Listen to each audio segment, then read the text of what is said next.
Next, I'd like to call to the stage Agriculture Chairman Pat Roberts from Kansas.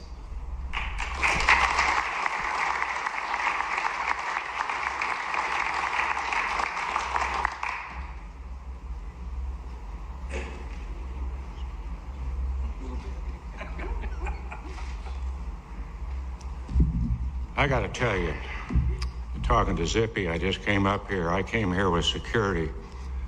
I'm just a little nervous being in this building.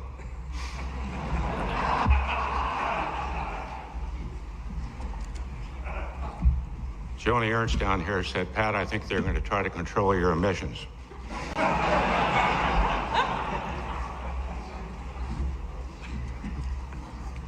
I don't know, 40 years of public service, 14 years as a staffer, all of you, some of you I've worked with for many, many years. First time I've been in the EPA. I am nervous. All you representatives from the Farm Bureau in 50 states, we have to exit quick, it's right out that door. So, the Secretary has made the speech. Thank you, sir, for your leadership. Thank everybody here for your leadership, more especially you, sir. Thank you.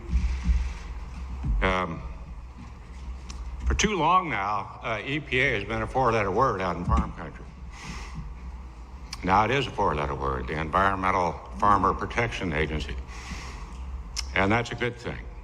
Senator Stabenow from Michigan is the ranking member of the Senate Agriculture Committee, the least partisan committee in the Congress.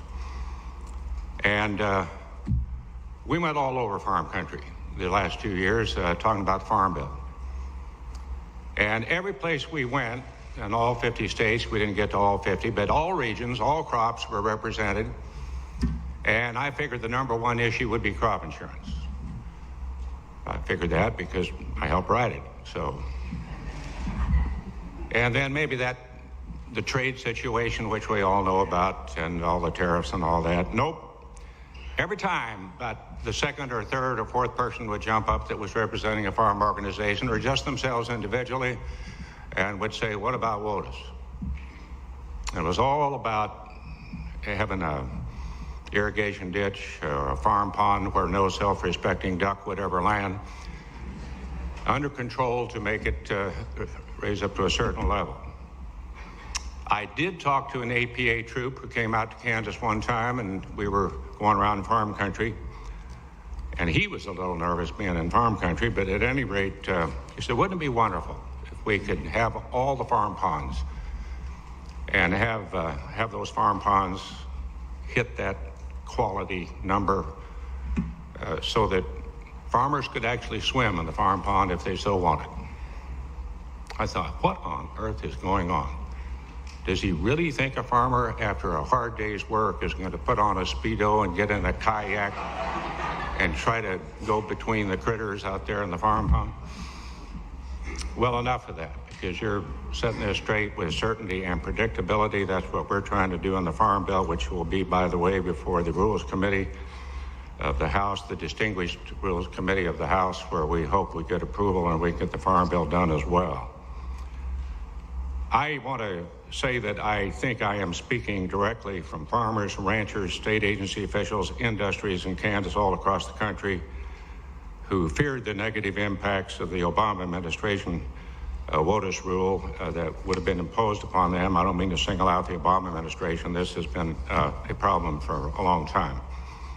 I'm so pleased that President Trump and this administration, and Mr. Secretary, you especially, are following through on one of their first commitments to provide regulatory relief that was, and that will direct the EPA and the Army Corps of Engineers to review and replace this.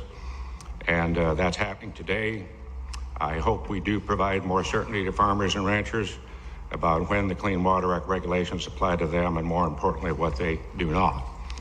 So on behalf of the farmers and ranchers and growers that I am privileged to represent, and all of us on the Senate Agriculture Committee, of which we have quite a few here, and the House, thank you. Thank you to the administration. Thanks to the EPA for your leadership, and thank you for taking this tremendous positive step forward in eliminating onerous and burdensome regulations while protecting our nation's water supply. I just can't think of a better day. I think I'm going to try to escape now.